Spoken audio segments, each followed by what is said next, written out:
como que a nutrição pode realmente melhorar o quadro imune do paciente. Isso aí que a gente está trazendo hoje aqui é realmente muito importante falar da questão da imunidade, porque é o que mais faz o tratamento ser atrasado, que mais causa pausas no tratamento. Um paciente que está com a imunidade baixa. Porque isso aí ele não vai poder fazer uma químio, né? Às vezes na cirurgia ele faz a cirurgia, mas apresenta intercorrências, porque passou pelo procedimento com a imunidade mais enfraquecida. A alimentação, ela está completamente relacionada com a imunidade, né? Porque, primeiramente, pela questão do intestino, né? 70% das nossas células que são da imunidade, produtoras de anticorpos, elas são formadas e estimuladas no intestino. Quando o intestino está saudável, quando o paciente está com alimentação que traz essa saúde intestinal, ele melhora essa função imunológica dele, recuperação imunológica. E quando ele está num processo também de perda de peso, desnutrição, não está se alimentando corretamente, muitas vezes você não está dando os nutrientes que ele precisa para ter esse estímulo na microbiota intestinal e também para recuperar, por exemplo, a imunidade lá da medula, né? Os neutrófilos, as células de defesa, que também compromete aí o próprio tratamento quando está baixa. Então, a gente garantir realmente uma alimentação adequada vai fazer com que ele consiga se manter com a imunidade mais alta. Às vezes a imunidade até cai um pouco, mas se ele está com um estado nutricional bom, essa imunidade ela permanece, o tratamento aí não é pausado. É bastante interessante essa questão, porque o paciente que ele tem um diagnóstico do câncer, ele chega muito ansioso para começar o tratamento. Ele quer começar de qualquer jeito, seja cirurgia, seja quimio, seja rádio, ele quer iniciar o tratamento de forma imediata. E aí, nos exames que a gente faz, exames pré-tratamento, os exames de estadiamento, quando a gente identifica que o paciente ele tem uma desnutrição, e isso já traz para a gente indiretamente uma mensagem que, do ponto de vista imune, ele também vai estar comprometido. Então, a nutrição e a imunidade, elas estão muito juntas. Então, às vezes é difícil a gente fazer o paciente compreender que ele precisa desse tempo de recuperação pré-tratamento. Então, no meu caso, eu sou cirurgião oncológico. Então, às vezes a gente vai operar um paciente que vamos fazer uma anastomose, quer dizer, vai cortar o intestino e vai precisar emendar. Isso influencia diretamente a saúde dessa emenda que a gente vai fazer, o status nutricional e imune do paciente. Se o paciente vai para a cirurgia desnutrido e imunossuprimido, a chance dele incorrer em complicações no pós-operatório é muito grande. Pensando no tripé aí, cirurgia, quimio e rádio, vamos começar pela cirurgia. Eu queria que você falasse um pouco em relação a esse preparo imune pré-operatório, o que pode ser feito, tanto do ponto de vista de suplementação de algo pronto, sei lá, os suplementos que a gente usa, e também da questão do dia a dia ali, alimentos, o que ele pode comer, o que ele não pode, vai fazer uma cirurgia de intestino, o que ele deve ingerir, enfim, faz um apanhado aí, focado nessa questão da cirurgia. Primeiro de tudo, a base é a alimentação, né? Uma alimentação mais anti-inflamatória. E nessa alimentação mais anti-inflamatória, a gente vai se alimentando com alimentos mais anti-inflamatórios, que é cereais integrais, mais fruta, mais verdura, prebiótico, que são alguns tipos de fibra, aveia, proteína, cúrcuma mesmo, a gente está estimulando aí a saúde intestinal para já aumentar um pouquinho essa imunidade aí do intestino. E aí, primeiro ponto para a cirurgia é esse, é você ter uma alimentação mais anti-inflamatória até para melhorar, modular mais sua imunidade e também para deixar seu organismo mais desinflamado, já que você vai passar por um procedimento cirúrgico, que é um procedimento estressante, que faz com que o corpo fique um pouquinho mais inflamado, né? Libere mais substâncias pró-inflamatórias por causa do procedimento do estresse traumático mesmo. E quando a gente faz essa alimentação, a gente já traz um pouquinho mais de equilíbrio. E aí, eu também gosto muito de usar suplementos.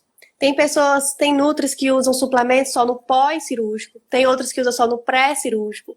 Eu geralmente lá no PAS, eu oriento os alunos a usar no pré e no pós-cirúrgico, com objetivos que vão se complementar, mas no pré-cirúrgico, basicamente, o aporte de imunonutrientes, né, suplementação específica para isso, é para que a gente também module mais esse sistema imunológico, aumente um pouquinho mais esse sistema imunológico para reduzir risco de infecções cirúrgicas. A gente sabe que, dependendo da cirurgia, tem cirurgia que são 2 horas, 5 horas, o paciente está cirurgias às vezes abertas, né? Então, o paciente está com risco de infecções. Então, eu gosto muito de fazer esse preparo pré-cirúrgico, pensando nessa questão de infecção hospitalar mesmo, de ele ter uma boa recuperação, não ter intercorrências. E no pós-cirúrgico, continua a suplementação com imunomodulador, também pensando na questão de imunidade, porque passou pelo estresse cirúrgico, teve lá o trauma, né, da cirurgia, a cicatriz, tá? Então, você gera aí um pouquinho mais de inflamação, a imunidade geralmente cai por causa desse estresse. Então, essa suplementação ela vem para potencializar esse sistema imunológico e também para ajudar na recuperação, na cicatrização. Tem uma rápida cicatrização. Tem zinco, tem ômega 3 que a gente pode usar, tem nucleotídeos, arginina, que auxilia tanto nessa questão de melhorar o sistema imunológico como a própria cicatrização. Até porque, às vezes, o paciente está fazendo um procedimento cirúrgico e depois ele vai continuar com a químio, né? Ou então vai continuar outro tratamento. E eu vejo muito paciente falando assim, eu fiz a minha cirurgia, já está com um mês e o meu médico não quer iniciar a quimioterapia porque minha imunidade está baixa. Mas eu queria fazer logo a quimio. Não, você não pode, porque a quimioterapia também vai baixar. E se já está baixa, por causa da cirurgia, porque não fez o preparo direitinho, você atrasa mais o seu tratamento, né? Então isso tudo compromete o sucesso. A gente fala muito de suplementação, né? Mas talvez pensando no contexto de um paciente do Sistema Único de Saúde que talvez não tenha acesso à suplementação, que são coisas mais caras, né? O que a gente pode orientar ele em relação à alimentação básica que ele vai ter na casa dele, na geladeira e na despensa? Aí ele vai focar muito nessa questão da saúde intestinal, né? Tem alimentos que podem piorar a sua saúde intestinal e tem alimentos que podem melhorar a sua saúde intestinal. O nosso intestino, ele é compridão, né? E ele é cheio de vilosidades, que são como se fosse lombriguinhas, não sei dizer exatamente o que é, como poderia definir. Mas essas vilosidades é onde ocorre a absorção dos nutrientes. Quando você come alimentos que inflamam, o que são mais pró-inflamatórios, você é como se estivesse colocando alimentos que vão machucar essas vilosidades.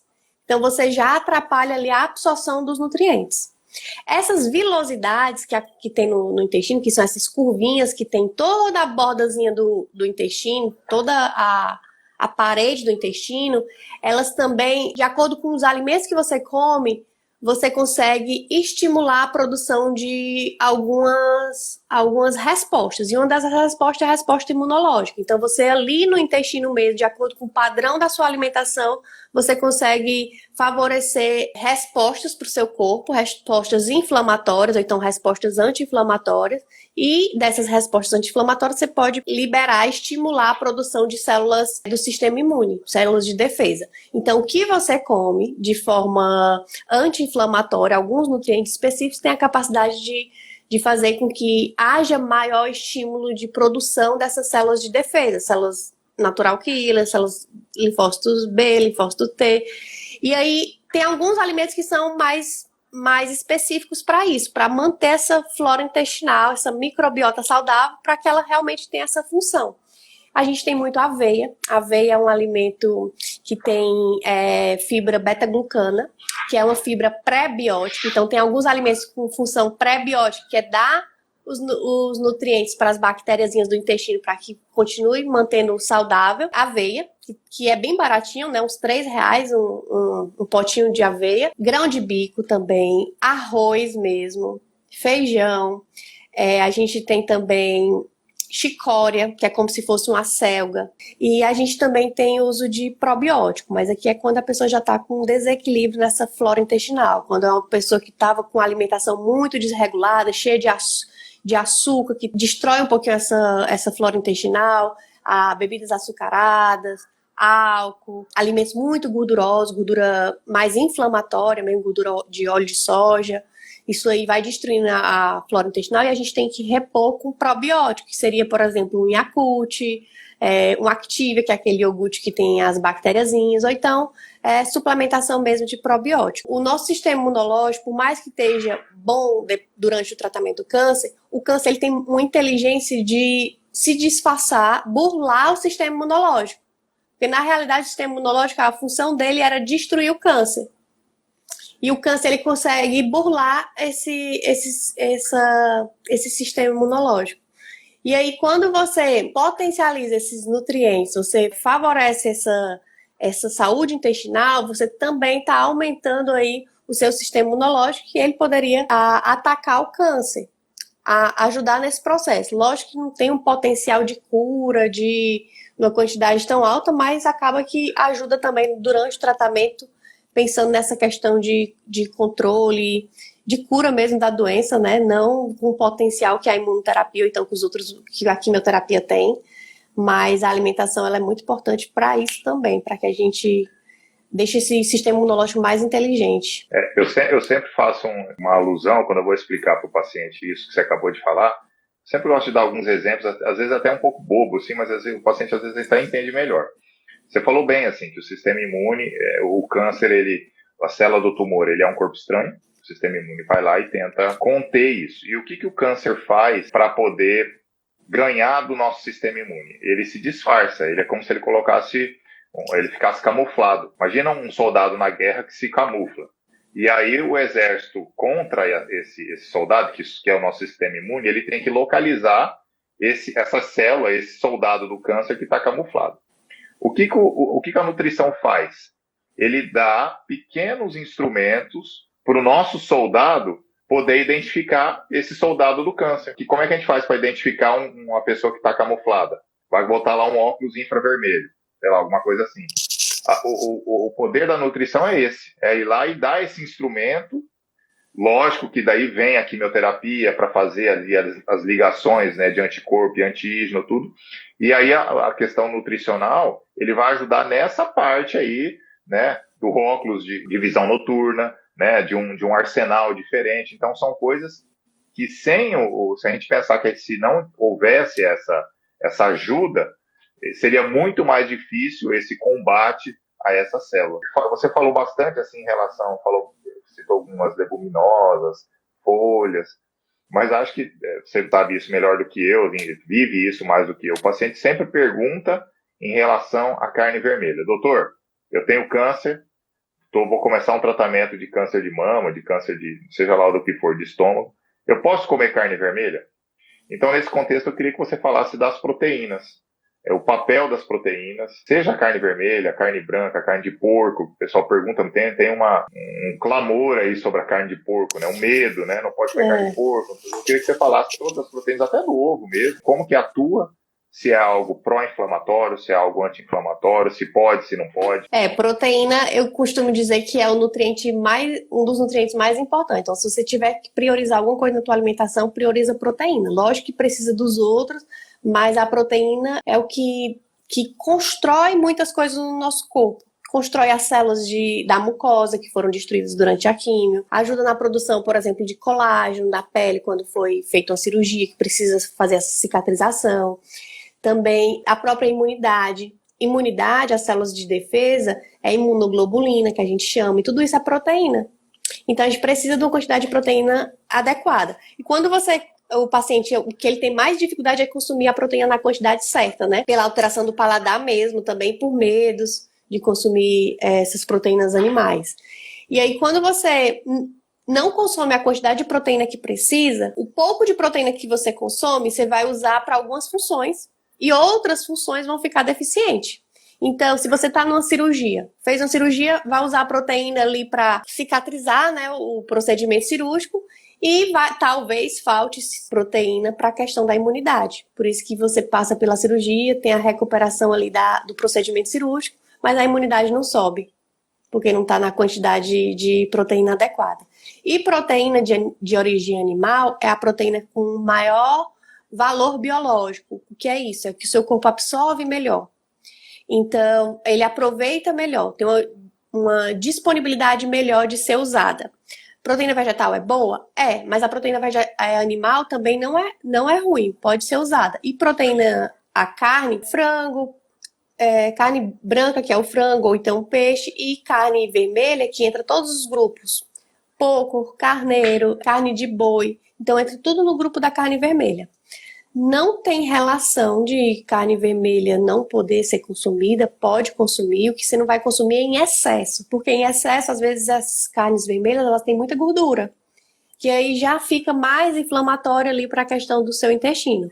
Mas a recomendação que a gente fala é de 500 gramas por semana, que seria, no caso, aí mais ou menos 2 vezes na semana, 3 vezes na semana, depende da porção que a pessoa consome. O formato que é feito, né, é assada, é cozida ou é frita no óleo. Então, procurar fazer de uma forma com um teor menor de gordura, mais cozida ou então assada mesmo. E pode ser qualquer um desses tipos. O ovo, tem muita gente que tem medo de comer ovo, principalmente depois do procedimento cirúrgico.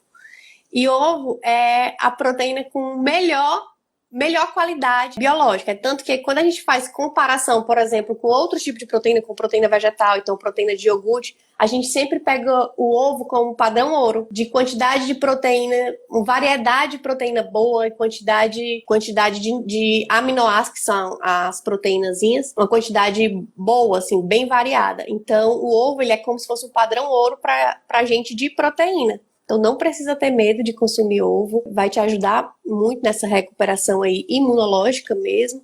E a carne vermelha entraria mais nesse ponto dessas quantidades, pensando aí nesse quadro mais de não consumir tanta gordura saturada que tem na carne vermelha. Tem gente que tem medo, a carne vermelha causa câncer. Tem associação, mas estudos de corte, então tem como a gente também dizer que é causa e efeito. Mas tem associação de consumo de carne vermelha em excesso, acima de 500 gramas, câncer colo e reto. Então, nesse caso específico é que a gente fala para ter mais cautela na quantidade de carne vermelha. Mas os outros, câncer de mama, nenhum problema. Outra coisa que falam muito é a questão do leite, né? Dizendo que leite é inflamatório, leite também é fonte de proteína, que é o nutriente aí mais para priorizar para a questão da imunidade. E o leite, na realidade, ele é anti-inflamatório. Ele vai estimular aí a tua microbiota saudável, imunoglobulina, as proteínas do leite, né? A gente não tem só whey, não tem só caseína, tem outras proteínas também, imunoglobulina mesmo, para estimular aí esse sistema imunológico. E o leite, ele só vai ser inflamatório para quem tem intolerância à lactose, então alergia a alguma proteína do leite. Quem não tem, se beneficia muito. Que legal. E deixa eu perguntar em relação, até um pouco polêmico, assim, a questão do açúcar. Todo mundo tem um pezinho lá de gostar de açúcar, de exagerar no chocolate, tudo. O que você acha em relação ao consumo de açúcar? E quando eu falo açúcar, não o açúcar só, o açúcar refinado, ali, o carboidrato no geral. A massa, o doce, enfim, tudo que tem o açúcar, seja ele processado ou não, se o excesso é ruim, se ele tem que fazer parte também de uma dieta balanceada, o que você me diz? Não é para cortar carboidrato da alimentação, mas a gente tem que escolher os carboidratos. Tem açúcar, massa, pão, entra tudo no grupo do carboidrato. E aí não dá pra gente botar eles todos no mesmo grupo, porque eles têm características diferentes, eles têm impactos diferentes no corpo. Então, não tem como a gente botar eles no mesmo grupinho. É saber realmente escolher esses carboidratos. O próprio açúcar mesmo, eu falo muito que não é que você deve cortar o açúcar. O problema não é o açúcar, o problema é o excesso. Por exemplo, às vezes a pessoa toma café com açúcar. Não tem problema, mas o problema é que ela toma café 10 vezes por dia e das 10 vezes ela coloca açúcar. Então o problema ali tá, o grande problema do açúcar é o excesso, porque a gente não sabe comer com moderação a quantidade de açúcar. E aí você acaba consumindo a mais. Se consumisse uma colher de sopa por dia, não tinha problema. Dividido aí ao longo das refeições, onde você gosta de colocar. Mas acaba que consomem muito mais esse açúcar mais refinado. E esse excesso de açúcar, ele acaba trazendo aí um desequilíbrio na flora intestinal. Aí entra todo aquele aspecto lá de deixa o intestino um pouquinho mais inflamado, destrói um pouquinho as bactérias boas do intestino, então a imunidade já cai um pouco mais. O grande processo é o excesso mesmo de açúcar. E os outros carboidratos não tiram, não. Tem gente que tem medo até de comer banana, porque acha que tem muito carboidrato. Eu falei escolher algumas frutas e a banana foi a primeira, assim, porque tem uma questão folclórica do açúcar, que a banana tem muito açúcar. Tem a questão do potássio, não pode comer banana, tem muito potássio. Então, você falou já do abacate, você falou assim, citou várias. Tem alguma fruta que você acha, assim, é difícil a gente colocar uma fruta como contraindicação, você não pode comer essa fruta, não é isso. Mas se alguma fruta que você fala assim, ó, se puder evitar essa fruta, evite, porque pode ter alguma coisa. A gente sabe, carambola, para quem tem insuficiência renal, a gente sabe que é algo que tem que, é uma coisa já estabelecida. Mas eu digo assim, do ponto de vista oncológico, o que você me diz, assim? Então, eu ia falar carambola, né? Porque às vezes a pessoa tem já uma insuficiênciazinha renal, e aí se ela consumir carambola, já tem um risco maior. Mas realmente, assim, a fruta não vejo restrição de nenhuma, não. A questão da escolha das frutas vai depender muito dos sintomas, né? Não é toda fruta que é liberada para todo mundo, vai depender do seu momento. Por exemplo, se o paciente está com a mucosite, a gente tem que evitar aí as frutas cítricas. Se ele está com a diarreia, a gente vai evitar mais as frutas laxativas. Se você está com diarreia e come um abacate, piora completamente. Então, vai depender muito do seu momento, o que é que pode ou o que é que não pode. Até essa questão do potássio, né? Só tem restrição de potássio paciente que tem doença renal crônica que está com potássio acima de 5. Então, aí é que a gente restringe as frutas com teor de potássio. E deixa eu te perguntar assim, do ponto de vista prático. Um paciente chega para você ou te procura, enfim, está fazendo químio e está com uma diarreia de complicação, por exemplo. O que você fala de cara para ele? Do ponto de vista prático, ó, que até apareceu uma perguntinha aqui. O paciente está fazendo químio e está tendo muita diarreia. O que você orienta em relação às classes alimentares, assim, do que utilizar, do que usar, do que evitar para esses casos específicos de diarreia pós-químio? A diarreia pós-químio, geralmente ela acontece pela questão que a quimioterapia, como aqui que você estava falando, ela destrói as células de rápido crescimento. E as células da mucosa de todo o intestino, ela se divide muito rápido, então se confunde com a célula cancerígena. E aí tem que identificar se é uma diarreia de efeito colateral da quimio, ou se é uma mucosite mais instalada, né, também, dependendo do grau, como é que está essa imunidade dela, para a gente dar algumas orientações mais específicas. Mas, geralmente, quando está com diarreia, eu peço mesmo para tirar a lactose, porque como está com esse intestino mais irritado, acaba que não tem tanta produção de lactase, que é a enzima que digere a lactose. Então, quando você consome lactose, você vai piorar esse quadro. E a gente tira até voltar a mucosa ficar mais íntegra para poder digerir bem a lactose. Então, tiro lactose, tiro açúcar. Isso eu oriento, né? Lá no programa, os alunos já têm toda essa recomendação, que a gente tem os PCS, que é Plano de Controle de Sintomas. Que aí ele já tem todas as estratégias para colocar em prática de acordo com o sintoma que está apresentando.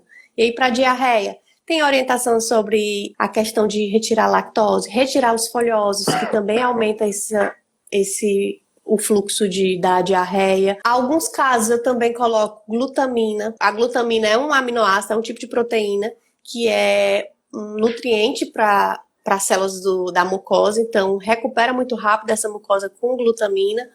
Dependendo de como é que está a imunidade ou não, usa probiótico, por causa que destrói um pouquinho essa flora intestinal, então mata um pouquinho as bactérias boas. Então, para a gente regular, até controlar mais esse quadro de diarreia, a gente usa probiótico, mas aí tem que olhar a questão dos neutrófilos para ver se está adequado, se não tem risco. Se tem uma neutropenia junto com uma mucosite, né, do intestino, aí já tem um risco maior de translocação dos probióticos, então não é recomendado. Usa mais carboidratos, por exemplo, um carboidrato mais sem fibra, por exemplo, trocar o arroz integral, que eu recomendo, agora pelo arroz branco. Então a gente faz algumas trocas dessas, para que batata doce pela batata inglesa, para que a gente faça uma alimentação mais constipante. Tem algumas receitas de vitaminas mais constipantes também para auxiliar, para que fique a comida mais tempo na barriga e aí ele consiga absorver melhor essa comida. E se você está usando suplemento, né, às vezes o câncer gástrico de intestino, que tem que usar suplemento aí para atingir as necessidades que precisa, que é muito difícil atingir pela alimentação, é não parar o suplemento, mesmo em quadro de diarreia. Vai manter a suplementação. Um outro exemplo, assim, que até é o dia a dia meu, assim, pacientes, por exemplo, com cirurgias grandes do intestino, por exemplo, gastrectomia. A gente sabe que a gastrectomia ela vai funcionar, às vezes, até como muito semelhante à questão da cirurgia bariátrica. A gente tolera ali que o paciente perca até 20% do seu peso inicial.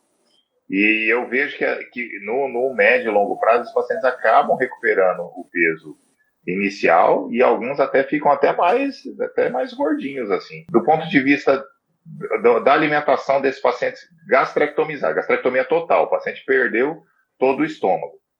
O que você sugere iniciar para esses pacientes, assim, para que eles não incorram em dumping, em síndromes ali por conta de não ter mais o estômago, alimentação só pastosa, ele pode comer alimentação sólida? O que você orienta, o que você sugere? E eu fiz uma live dessa, tá nem com 2 semanas, eu fiz uma live aqui no meu Instagram falando só de câncer de estômago e falando de gastrectomia. Essa questão das recomendações, ela é muito individual, né? Cada centro oncológico tem a sua conduta, cada nutricionista também tem a sua conduta. Lá no PASE, os alunos têm todo o suporte de pós-gastrectomia, desde a líquida restrita, líquida completa, pastosa, branda e geral. E aí essa evolução da dieta já tem uns cardápiozinhos bem direitinho, com a suplementação que eles precisam, o momento que inclui cada coisa. Realmente, como tira o estômago ele serve como se fosse o reservatório da comida, para deixar a comida ali, para ser digerida também, mas para deixar a comida ali para ela ser liberada aos poucos para o intestino, para que você não tenha uma sobrecarga ali no intestino e gere um quadro de diarreia, alguma outra complicação. Como não tem o estômago, a alimentação ela já passa direto. Então, a gente tem que ter todo o cuidado, principalmente no primeiro mês de cirurgia. A minha conduta, a minha evolução, né, ela é mais lenta, eu sou mais conservadora. Tem hospitais, até os próprios médicos, né, já botam, depois até eu quero que você me diga como é que você faz, como é que vocês evoluem a dieta, assim, a velocidade, porque eu estimulo muito os alunos a evoluir mais devagar, mas lógico que ele está ali internado, né, nesse primeiro momento, então vai seguir as recomendações do hospital, e às vezes as recomendações não são parecidas. E o que eu percebo é que a pessoa, quando evolui muito rápido, esses cardápios, ela sempre tem que regredir, porque sente a distensão, sente desconforto, às vezes aparece uma complicação, não fecha os pontos direito, então a gente sempre tem que voltar atrás. E aí eu prefiro evoluir lentamente do que a gente ter esse atraso, desse vai e volta. E aí a minha forma de evoluir é desde a líquida restrita, assim que a dieta for liberada, geralmente de 5 a 7 dias a gente vai evoluindo os cardápios. Líquida restrita, líquida completa, pastosa. Só depois de 30 dias é que eu vou para branda e geral, que é quando ele tolera melhor. Mas aí eu tive até um aluno, a primeira vez, eu acho que devia até publicar, que a mulher dele entrou no programa para auxiliar ele fez gastrectomia, não foi total, mas foi parcial, foi 75%. Ele não perdeu nenhum peso. Olha. Incrível, né? Porque geralmente a gente espera, eu já tinha falado, a gente espera que perca até 20 quilos, 10 a 20 quilos, eu quero que você perca o mínimo possível. Mas seguindo bem direitinho o cardápio, ele conseguiu manter o peso, mas era também comendo o tempo todo. E aí essa evolução, ela é bem lenta, é como uma bariátrica, né? Vai dando de copinhos em copinhos na primeira semana, nos primeiros dias, depois na primeira semana mesmo, e depois a gente vai evoluindo um pouquinho o tamanho, 150 ml, não pode dar um volume muito alto. Fraciona mais a dieta, em vez de comer de 3 em 3 horas, como o volume tem que ser menor, às vezes come de hora em hora, de 2 em 2 horas. Então tem todo um cuidado, porque eu já vi casos de paciente no 3º dia, 4º dia já estava com pastosa e reagindo ruim. Aí vamos voltar aqui para a líquida restrita, que aí eu fico aí nos 5, 7 dias também líquida restrita, e depois vai para líquida pastosa, a líquida completa, quer dizer, e depois vai para pastosa. Mas na líquida restrita, a partir do 3º dia, não tem leite, né, não tem indicação de nenhum desses suplementos, mas a partir do 3º dia eu já digo para voltar para o suplemento pós-cirúrgico, o que eu recomendo, o imunomodulador, para ajudar na cicatrização, mais volumes pequenos, 20 ml, para que ele vá conseguindo absorver, né, não vai sentir essa síndrome de dumping. Mas a partir do 3º dia eu já digo para colocar. E aí quando ele está internado, eu falo assim, você pode falar com o setor de nutrição, porque eu já trabalhei em hospital, né? Então eu sei como é que funciona lá. Falei assim, você pode falar com o setor de nutrição para que eles deixem você entrar com o seu suplemento, que às vezes o hospital não tem, né, disponível. E aí a pessoa pode levar o suplemento, o próprio setor de nutrição, eles guardam lá e depois oferecem na forma correta, mas não precisa ficar também sem usar o suplemento, se pode entrar no hospital com o suplemento, só pedir a autorização. Queria que você falasse um pouquinho aí sobre o PASE, né? Eu falei antes de você entrar em relação à personalização desse protocolo. Cada paciente é de um jeito, cada complicação é de um jeito. A abordagem nutricional é diferente. Eu queria que você falasse um pouquinho. O PASE é meu programa online, né? Minha forma de acompanhamento nutricional. E ele, ao mesmo tempo que ele é muito abrangente, porque ele pega aí vários tipos de câncer, tem alunos de câncer de pâncreas, câncer neuroendócrino, câncer de mama, câncer de útero, câncer de estômago, de intestino. E ao mesmo tempo ele é bem específico, porque logo no início é um programa completo de alimentação durante o tratamento, que ele vai em todas as fases do tratamento. Então, logo no início ele tem a rota do aluno, que é essa rota que traz o direcionamento para ele, de qual momento que ele está. A gente tem uma rota da quimioterapia, da cirurgia, da rádio, da imuno, da terapia-alvo, do bloqueio hormonal. E tem uma rota para quem ainda não iniciou o tratamento, para quem já finalizou o tratamento. E a partir dessa rota que ele vai ver o cardápio que precisa. Tem cardápio para perda de peso, manutenção de peso e ganho de peso, dependendo de como é que está o estado nutricional. Tudo isso é ensinado lá no programa. Segundo ponto é olhar a suplementação. Suplementação vai ser de acordo com o tratamento. Se vai fazer uma cirurgia, tem um preparo pré e pós-cirúrgico. Se for fazer a químio, tem a suplementação durante a químio, suplementação antes dos ciclos de químio. Imunoterapia também tem seus cuidados, bloqueio hormonal. E aí o terceiro ponto, que é o controle de sintomas, que é o que a gente é muito forte. O que o paciente mais sofre é com sintomas. E é o que faz ele realmente ter dificuldade para se alimentar. Então a gente tem os PCS, que é plano de controle de sintoma. Para cada sintoma ruim que a alimentação ajuda, a gente tem um plano de ação com várias estratégiazinhas. Eu falei aqui para vocês algumas coisas que tem nas estratégias da imunidade. Mas tem PCS para náusea, falta de apetite, diarreia, intestino preso, que é para colocar em prática. Fora isso, tem todo aulas para aprender a se alimentar, tem livros de receita, tem tira dúvidas comigo, aulas ao vivo comigo, tem WhatsApp diretamente comigo para tira dúvida. Então, todos os alunos têm o meu contato por WhatsApp. É um programa bem completo e realmente está ajudando muita gente. Fico muito feliz com esse projeto, que é um projeto assim que eu gosto muito, que eu trabalho nele, né? Então, realmente eu vejo que faz muita diferença um paciente que é bem preparado, que tem todo esse suporte, ganha todo esse conhecimento, que o que eles mais precisam é de conhecimento mesmo, para saber o que precisa. Eu te parabenizo, te agradeço, eu acho que foram muitas informações assim relevantíssimas, que a gente vai se encontrar várias vezes aí, com certeza. Te agradeço, muito obrigado, viu, Brena? Obrigada, Rafael. Parabéns pelo seu trabalho.